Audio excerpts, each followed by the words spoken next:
ಸ್ನೇಹಿತರೆ, ಸಮಾಜ ಸೇವಕ, ಹಿಂದೂ ಕಾರ್ಯಕರ್ತ ಅಂತ ದೊಡ್ಡ ದೊಡ್ಡ ಬೋರ್ಡ್ಗಳನ್ನ ಹಾಕ್ಕೊಂಡು ಸಮಾಜದಲ್ಲಿ ನ್ಯಾಯವನ್ನು ಕೊಡಿಸ್ತೇನೆ, ನ್ಯಾಯದ ಪರ ಹೋರಾಡ್ತೇನೆ ಅಂತ ಬಿಂಬಿಸಿಕೊಳ್ಳುವ ವ್ಯಕ್ತಿಯೊಬ್ಬನ ಅಸಲಿ ಬಣ್ಣ ಬಯಲಾದರೆ ಹೇಗಿರುತ್ತೆ?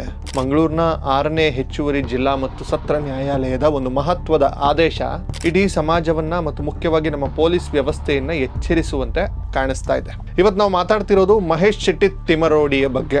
ಈತ ಸೌಜನ್ಯ ಪ್ರಕರಣದಲ್ಲಿ ನ್ಯಾಯಕ್ಕಾಗಿ ಹೋರಾಡ್ತಿದ್ದೇನೆ ಅಂತ ಹೇಳಿಕೊಳ್ಳುವ ಒಬ್ಬ ನಕಲಿ ಹೋರಾಟಗಾರ. ಆದರೆ ಇತ್ತೀಚೆಗೆ ದಕ್ಷಿಣ ಕನ್ನಡ ಮಹಿಳಾ ಪೊಲೀಸ್ ಠಾಣೆಯಲ್ಲಿ ದಾಖಲಾದ ಒಂದು FIR ಮತ್ತು ಅದರ ಬೆನ್ನಲ್ಲೇ ನ್ಯಾಯಾಲಯ ನೀಡಿದ ಆದೇಶ ಈತನ ಕರಾಳ ಮುಖವನ್ನ ಜಗಜ್ಜಾಹಿರ ಮಾಡಿದೆ. ನನಗೆ ಆಶ್ಚರ್ಯ ಆಗುತ್ತೆ, ಇವರು ಹೆಣ್ಣು ಮಕ್ಕಳ ಪರವಾಗಿ ನ್ಯಾಯ ಕೊಡಿಸ್ತೀನಿ ಅಂತೇಳಿ ಇನ್ನೊಂದು ಹೆಣ್ಣಿಗೆ ತುಚ್ಛವಾಗಿ ಮಾತಾಡುವಂತಹ ಈ ರಣ ಹೇಳಿ ಮಹೇಶ್ ಶೆಟ್ಟಿಗೆ ಯಾಕೆ ಪೊಲೀಸರು ಇನ್ನ ಪ್ರಕರಣವನ್ನ ದಾಖಲಿಸ್ತಾ ಇಲ್ಲ? ನ್ಯಾಯಾಧೀಶರಾದ ಶ್ರೀ ರಾಜೇಶ್ ಮಾರುತಿ ಕಾಮಟೆ ಅವರು ಬರೆದಿರುವ ಪ್ರತಿಯೊಂದು ಸಾಲುಗಳು ಇಂತಹ ಸಮಾಜಘಾತುಕ ಶಕ್ತಿಗಳ ಬಗ್ಗೆ ಸಮಾಜ ಎಷ್ಟು ಎಚ್ಚರದಿಂದ ಇರಬೇಕು ಎಂಬುದನ್ನ ಸಾರ್ತಾ ಇದೆ. ಹಾಗಾದ್ರೆ ಅವನೊಂದು ಆಡಿಯೋ ಬಂದಿತ್ತು, ಅದೆಲ್ಲ ನೀವೆಲ್ಲರೂ ಕೇಳಿರ್ತೀರಿ. ನ್ಯಾಯಾಧೀಶರು ಈತನಿಗೆ ಜಾಮೀನು ಯಾಕೆ ನಿರಾಕರಿಸಿದ್ರು ಅನ್ನೋದನ್ನ ನೀವು ತಿಳ್ಕೋಬೇಕು. ಪೊಲೀಸರು ಈಗಲಾದ್ರೂ ಎಚ್ಚೆತ್ತುಕೊಳ್ಬೇಕಾದ ಅನಿವಾರ್ಯತೆ ಇದೆ. ಸ್ನೇಹಿತರೆ, ಈ ವಿಡಿಯೋನ ಸಂಪೂರ್ಣವಾಗಿ ವಿಶ್ಲೇಷಣೆಯನ್ನ ಮಾಡ್ತೇನೆ. ಈ ವಿಡಿಯೋನ ಕೊನೆವರೆಗೂ ನೋಡಿ ಮತ್ತು ಪ್ರತಿಯೊಬ್ಬರಿಗೂ ಶೇರ್ ಮಾಡಿ. ಘಟನೆ ಶುರುವಾಗಿರುವುದು ಏಪ್ರಿಲ್ 13, 2026ರಂದು. ದಿನೇಶ್ ಕೊಡಪದವು ಎಂಬ ಯುವಕನ ಮೊಬೈಲ್ಗೆ ಗುರುವಾಯನಕೆರೆಯ ಪ್ರಜ್ವಲ್ ಎಂಬಾತನಿಂದ ಒಂದು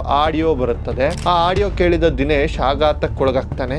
ಆಡಿಯೋದಲ್ಲಿ ಇದ್ದಿದ್ದು ಮಹೇಶ್ ಶೆಟ್ಟಿ ತಿಮರೋಡಿ ಮತ್ತು ಪ್ರಜ್ವಲ್ ನಡುವಿನ ಫೋನ್ ಸಂಭಾಷಣೆ. ವೀಕ್ಷಕರೇ, ಒಬ್ಬ ವ್ಯಕ್ತಿ ಎಷ್ಟರ ಮಟ್ಟಿಗೆ ಕೀಳು ಮಟ್ಟಕ್ಕೆ ಇಳಿಬಹುದು ಎಂಬುದಕ್ಕೆ ಈ ಮಹೇಶ್ ಶೆಟ್ಟಿ ತಿಮರೋಡಿಯ ಆಡಿಯೋ ಸಾಕ್ಷಿ. ದೂರುದಾರರಾದಂತಹ ಈ ನಮ್ಮ ದಿನೇಶ್ ಕೊಡಪು ಅವರ ತಾಯಿ ಅವರ ಬಗ್ಗೆ ಅತ್ಯಂತ ಅಶ್ಲೀಲ, ಮಾನಹಾನಿಕರ ಮತ್ತು ಅವಹೇಳನಕಾರಿ ಪದಗಳನ್ನ ಈತ ಬಳಸ್ತಾನೆ.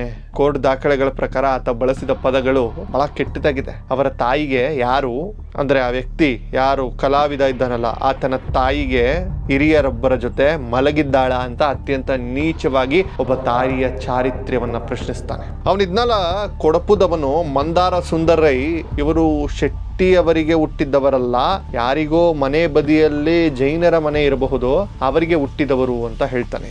ಈ ಕೊಳಕು ಮನಸ್ಥಿತಿಯನ್ನು ಯೋಚನೆ ಮಾಡಿ. ಈ ಮೂಲಕ ಆ ತಾಯಿಯವರಿಗೆ ಒಬ್ಬ ಹಿರಿಯರು ಮತ್ತು ಅವರ ಸಹೋದರರ ಜೊತೆ ಅಕ್ರಮ ಸಂಬಂಧವಿತ್ತು ಅಂತ ಆರೋಪಿಸ್ತಾನೆ. ಮಹಿಳೆಯೊಬ್ಬಳ ಮಾನಭಂಗ ಮಾಡುವ ಯತ್ನ ಮಾಡಿದ್ದಾನೆ. ಸುಂದರ್ ರೈ ಮತ್ತು ಕೊಡಪುದವು ಅವರಿಗೆ ಬೆದರಿಕೆ ಹಾಕಿ ಈತ ಮಾತಾಡ್ತಾನೆ. ಇದು ಕೇವಲ ಒಬ್ಬ ಮಹಿಳೆ ಮೇಲಿನ ದಾಳಿಯಲ್ಲ, ಇದು ಇಡೀ ತಾಯಂದಿರ ಕುಲಕ್ಕೆ ಮಾಡಿದ ಅಪಮಾನ.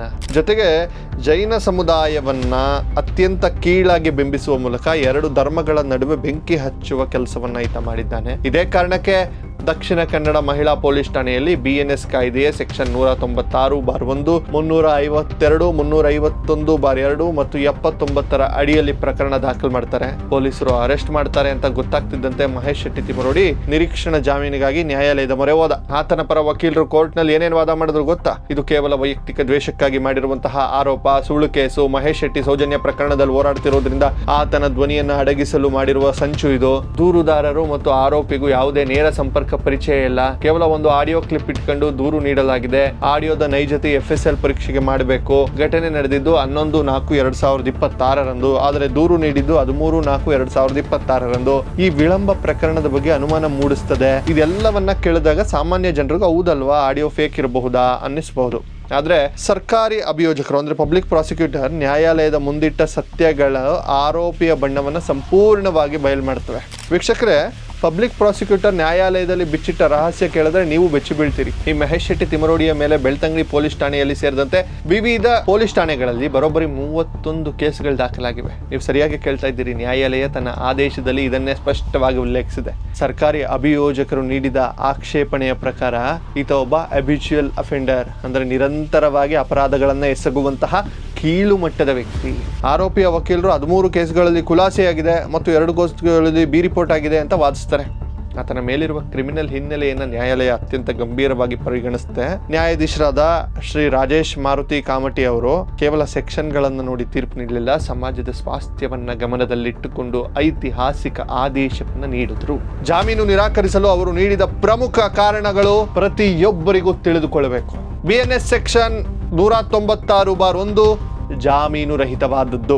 ಆಡಿಯೋದಲ್ಲಿ ಬಳಸಿರುವ ಪದಗಳು ಕೇವಲ ನಿಂದನೆಯಲ್ಲ, ತಾಯಿಯೊಬ್ಬಳ ಚಾರಿತ್ರದ ಮೇಲೆ ಮಾಡಿದ ದಾಳಿ ಮತ್ತು ಅವಳು ಜೈನ ಸಮುದಾಯದವರ ಜೊತೆ ಮಲಗಿದ್ದಾಳೆ ಎಂಬುದು ಹೇಳುವುದು 2 ಧರ್ಮಗಳ ನಡುವಿನ ದ್ವೇಷ ಮತ್ತು ಅಶಾಂತಿಯನ್ನ ಸೃಷ್ಟಿಸುವ ಕೃತ್ಯ ಅಂತ ನ್ಯಾಯಾಲಯ ಮೇಲ್ನೋಟಕ್ಕೆ ಪ್ರೈಮಾ ಫೇಸಿ ಅಭಿಪ್ರಾಯಪಟ್ಟಿದೆ. ಈತನ ಕ್ರಿಮಿನಲ್ ಹಿನ್ನೆಲೆಯನ್ನ ನೋಡಿದ್ರೆ, ಜಾಮೀನು ನೀಡಿದ್ರೆ ಈತ ಪೊಲೀಸರ ತನಿಖೆಗೆ ಸಹಕರಿಸುವುದಿಲ್ಲ ಮತ್ತು ಸಾಕ್ಷ್ಯಗಳನ್ನ ನಾಶ ಮಾಡುವ ಅಥವಾ ಬೆದರಿಸುವ ಸಾಧ್ಯತೆ ದಟ್ಟವಾಗಿದೆ ಅಂತ ಕೋರ್ಟು ಕಳವಳವನ್ನ ವ್ಯಕ್ತಪಡಿಸುತ್ತೆ. ನ್ಯಾಯಾಲಯವು ಸ್ಪಷ್ಟವಾಗಿ ಹೇಳಿದೆ, ಒಬ್ಬ ವ್ಯಕ್ತಿಯ ಹಿತಾಸಕ್ತಿಗಿಂತ ಸಮಾಜದ ಹಿತಾಸಕ್ತಿಯೇ ಅತ್ಯಂತ ಮುಖ್ಯವಾದದ್ದು. ಇಂತಹ ಗಂಭೀರ ಆರೋಪಗಳಿರುವ ಸಮಾಜದಲ್ಲಿ ಒಂದು ಭೀಕರ ಭಯ ಹುಟ್ಟಿಸುವಂತಹ ಸೃಷ್ಟಿಯಾಗ್ತದೆ. ಅವರಿಗೆ ಭಯವನ್ನ ಹುಟ್ಟಿಸಲೇಬೇಕು. ಇದೇ ಕಾರಣಕ್ಕೆ ಮೇ 6ನೇ ತಾರೀಕು 2026ರಂದು ಮಹೇಶ್ ಶೆಟ್ಟಿ ತಿಮರೋಡಿಯ ನಿರೀಕ್ಷಣಾ ಜಾಮೀನು ಅರ್ಜಿಯನ್ನ ನ್ಯಾಯಾಲಯ ವಜಾಗೊಳಿಸಿದೆ. ವೀಕ್ಷಕರೇ, ಈ ಆದೇಶ ಕೇವಲ ಮಹೇಶ್ ಶೆಟ್ಟಿಗೆ ನೀಡಿದ ಎಚ್ಚರಿಕೆ ಅಲ್ಲ, ಇದು ಇಡೀ ಪೊಲೀಸ್ ಇಲಾಖೆಗೆ ಮತ್ತು ಸಮಾಜಕ್ಕೆ ನ್ಯಾಯಾಲಯ ನೀಡಿರುವ ಎಚ್ಚರಿಕೆಯ ಗಂಟೆ. ಒಬ್ಬ ವ್ಯಕ್ತಿಯ ಮೇಲೆ 31 ಕೇಸ್ಗಳಿದ್ರು ಆತ ಸಮಾಜದಲ್ಲಿ ರಾಜಾರೋಷವಾಗಿ ಓಡಾಡಿಕೊಂಡು ತಾಯಂದಿರ ಬಗ್ಗೆ ಇಷ್ಟೊಂದು ಕೀಳಾಗಿ ಮಾತಾಡ್ತಾನೆ ಅಂದ್ರೆ ವ್ಯವಸ್ಥೆ ಎಲ್ಲೋ ಒಂದು ಕಡೆ ವಿಫಲವಾಗ್ತಾ ಇದೆ ಅಂತ ಅನ್ನಿಸ್ತಾ ಇಲ್ವಾ? ನ್ಯಾಯಾಲಯವೇ ಸಮಾಜದ ಹಿತಾಸಕ್ತಿ ಮುಖ್ಯ ಅಂತ ಹೇಳಿರುವಾಗ ಪೊಲೀಸರು ಇಂತಹ ಸಮಾಜಘಾತುಗಳ ಶಕ್ತಿಗಳನ್ನ ಯಾಕೆ ಕ್ರಮ ಕೈಗೊಳ್ತಾ ಇಲ್ಲ? ಹಿಂದೇಟಾಗ್ತಾ ಇರೋದು ಯಾಕೆ? ಸೌಜನ್ಯ ಪ್ರಕರಣದಂತಹ ಸೂಕ್ಷ್ಮ ವಿಚಾರಗಳನ್ನ ಇಟ್ಕೊಂಡು ನ್ಯಾಯದ ಮುಖವಾಡವನ್ನ ತೋಡ್ಕೊಂಡು ಒಳಗೆ ಹೀನ ಕೃತ್ಯಗಳನ್ನ ಎಸಗುವ ಕೋಮು ದ್ವೇಷ ಬಿತ್ತುವ ಇಂತಹ ವ್ಯಕ್ತಿಗಳು ಸಮಾಜದಿಂದ ದೂರ ಇಡಬೇಕಾಗಿದೆ. ನ್ಯಾಯಾಲಯ ತನ್ನ ಕೆಲಸವನ್ನ ಮಾಡಿದೆ. ಈಗ ಚೆಂಡು ಪೊಲೀಸರ ಅಂಗಳದಲ್ಲಿದೆ. ಸಮಾಜಘಾತುಕ ಶಕ್ತಿಗಳಿಗೆ ಕಾನೂನಿನ ಭಯ ಹುಟ್ಟಿಸುವ ಕೆಲಸವನ್ನ ಪೊಲೀಸ್ ಇಲಾಖೆ ತಕ್ಷಣ ಮಾಡಬೇಕಾಗಿದೆ. ಕೇವಲ FIR ದಾಖಲಿಸಿ ಸುಮ್ಮನಾಗಬಾರ್ದು. ಸೂಕ್ತ ತನಿಖೆ ನಡೆಸಿ ಇಂತಹ ವ್ಯಕ್ತಿಗಳಿಗೆ ತಕ್ಕ ಶಿಕ್ಷೆಯಾಗುವಂತೆ ನೋಡಿಕೊಳ್ಬೇಕು. ಈ ವಿಡಿಯೋ ಬಗ್ಗೆ ನಿಮ್ಮ ಅಭಿಪ್ರಾಯ, ಅನಿಸಿಕೆಗಳನ್ನ ಕಮೆಂಟ್ ಮಾಡಿ. ನ್ಯಾಯಾಲಯದ ಈ ದಿಟ್ಟ ಆದೇಶದ ಬಗ್ಗೆ ನಿಮ್ಮ ಅಭಿಪ್ರಾಯವೇನು? ಸಮಾಜಘಾತುಕ ಶಕ್ತಿಗಳ ವಿರುದ್ಧ ಪೊಲೀಸ್ ಇಲಾಖೆ ಇನ್ನೂ ಕಠಿಣ ಕ್ರಮ ಕೈಗೊಳ್ಳಬೇಕೆ? ದಯವಿಟ್ಟು ಕಮೆಂಟ್ಸ್ ನಲ್ಲಿ ತಿಳಿಸಿ.